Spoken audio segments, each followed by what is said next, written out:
Welcome to Hanging Out with Robert, that's me. This video contains things that I encounter throughout the day. If for some reason I complete a task and you would like to see the details, you can click on the link in the description area below. This video also contains tips and tricks that I learned throughout the years. I plan on leaving this video accessible for about 30 days. After that, you can view it through my Patreon account. Thank you very much for watching.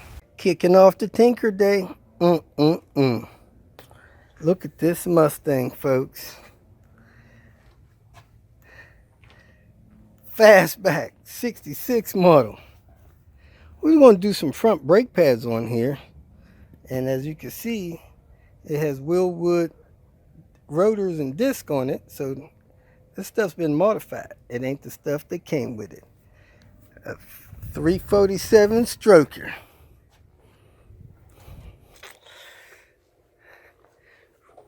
Hot rod for the road. Got the roll cage. You ever had this thing on a quarter-mile track? I personally haven't. Fire extinguisher and all. Don't want it to burn down if it catches fire. Turn out the brake pads are good. They're pretty easy to get out. They just got that one Carter pin holding them in right there. I pulled that out. But the contact points was dry where the piston of the caliper is hitting the pad right inside there. So you want to have some kind of lubrication or something in there to absorb the harmonic hum, and some lubrication on the edges of the pad so that they don't vibrate and make noise when they're applied. I already got that lubricated, got the pin in there, and we're going to see how that works out for them, see if it absorbs the sound. So let's get this wheel back on. Next, we're going to check on this 2015 Ford Escape. The vehicle just lost power on them. They were close to home, so they parked it here. Haven't been able to get it started since. So I put my jump box on it, had 35% power. Man, this thing is still hot. It might have cooked it. But it was beeping a flashing red light saying that something was wrong in the system, and it wouldn't give us anything to jump it. So I bypassed that one and I hooked up this one, which now has a burnt spot on it, and it wouldn't jump the car. As soon as I hooked it up, it started smoking. After about 2-3 seconds smoking, I disconnected it. Then we hooked up this one, turned it on, hit the check battery test thing, and it started smoking on this cable. After about 4 or 5 seconds, we noticed it, and it just cooked that wire. So this car won't crank, won't give any power. If you guys know of something that may be common that goes on with these 2015 Ford Escapes making them lose power, let us know. So my opinion is this car has a major short in it that's causing this stuff to overheat and burn up just by trying to give it power. So either the alternator is burn up, which it has a reman alternator, which is sad for a car that's only 7-8 years old, or the starter is shorted out, causing it to consume power at a massive rate or have a major short in it.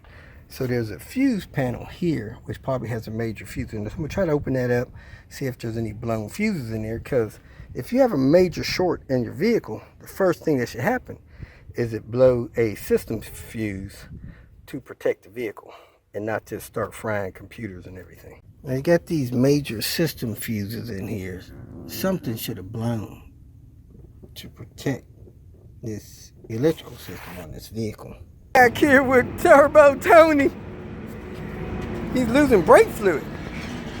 Getting down in his wheel, slinging up in this wheel well. So we're gonna pull this tire, see what the heck's going on with this brake fluid loss. This time? Yeah. He's going to touch the brake and we're going to see where the fluid comes out at. Like a dang water hose. Alright.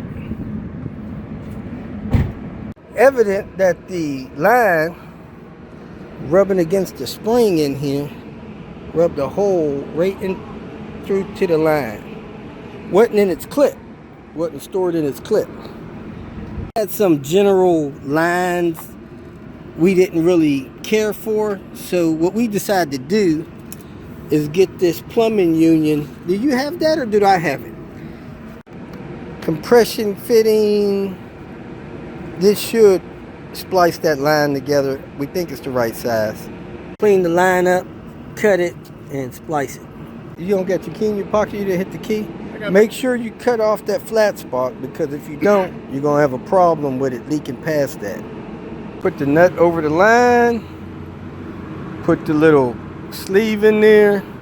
Now you put the fitting on there, which will crush it and cause it to create your seal for you. That's where that brake line was rubbing. That top spring mount right there. Everything's connected. Tony's gonna fire it up. And he's gonna push on the brake so we can see if it's leaking anywhere. All right, go ahead, push it down and hold it. You got it? All right, let it go. Do it again. Absolutely no leaks. We are good to go. One more time. Push it. All right, we're good to go, folks. That repair will actually last forever. You just want to make sure you got it in the clips so it don't rub on that suspension part. All right, you can shut it down. Messing with the brake lines back there, I glanced up here, saw these lines hanging down. You get a vacuum line loose there from there. So we're gonna go get a hose, put that back together. If you feel that this information was useful, please like it and share it with your social media friends. You can subscribe to my channel so that you will get notifications of future videos that I post. You can follow me on Twitter, and if you need to contact me directly, please visit my website. And if you have any questions, leave them below, and someone or myself will reply to them. Again, thank you very much for watching.